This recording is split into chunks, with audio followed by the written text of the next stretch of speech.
My name's Trevor, and if life has taught me anything, it's that betrayal doesn't always arrive like a thunderclap.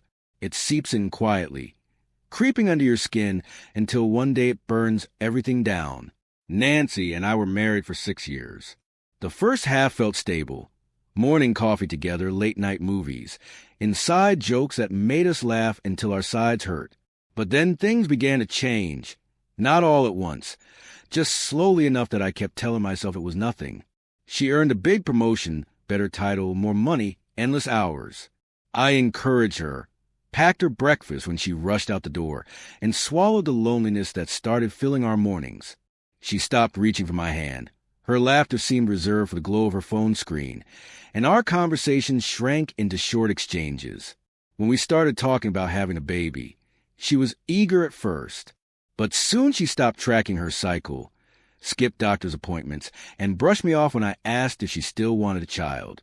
"Let's not push it," she said, with the kind of detachment that told me she was already halfway gone, just not admitting it. Then, as if on cue, she flipped the script. One night she walked in with my favorite takeout, kissed me like she hadn't in months, and whispered she'd miss me. For a while she was a wife I thought I'd lost, playful, affectionate, slipping little love notes into my lunch. She even made dinner by candlelight and said she'd just been lost in her head, but didn't want to lose me. It sounded rehearsed, but I let myself believe it.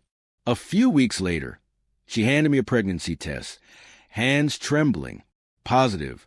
My smile hid the knot in my stomach. We hadn't been trying, and the timing didn't sit right. Still, I played the role, even as suspicion spread like poison. Her phone never left her side.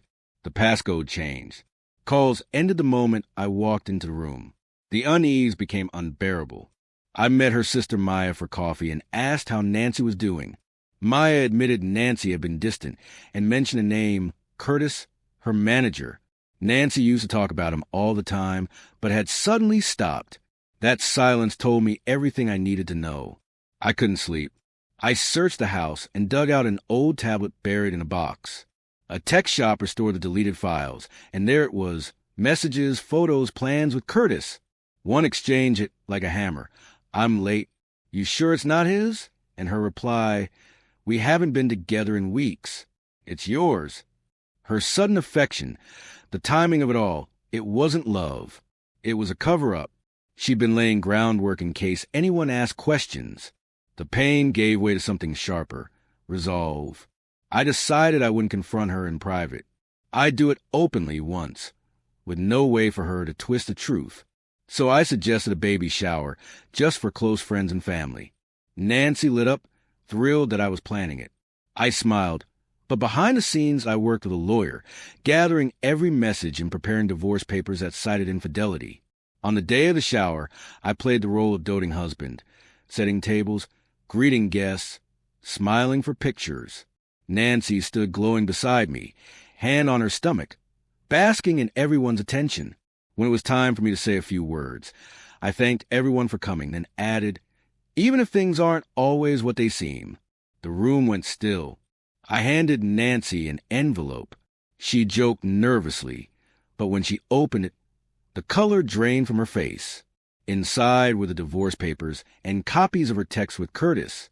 Gasps rippled through the room as I said clearly, "The child she's carrying isn't mine. It belongs to her boss. She's been with him for over a year." Her voice cracked as she begged me not to do this there, but I stepped back. I told her parents I hoped her lover would step up, because I was finished. Then I walked out. I spent that night in a hotel, shutting my phone off while the messages poured in.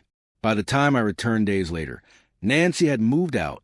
No note, no explanation, just gone. The divorce was finalized quickly. She didn't contest a thing. Later, Maya told me Nancy was staying with a friend, saying she regretted everything. I told her regret only came because I uncovered the truth. Months passed. I sold the house, downsized, started hiking and working out. The silence I once dreaded became peaceful, even grounding. My friends checked in, but I was genuinely fine. Winning wasn't about humiliating her. It was about walking away with my sanity intact. I let go of the anger, carried only the distance, and never looked back.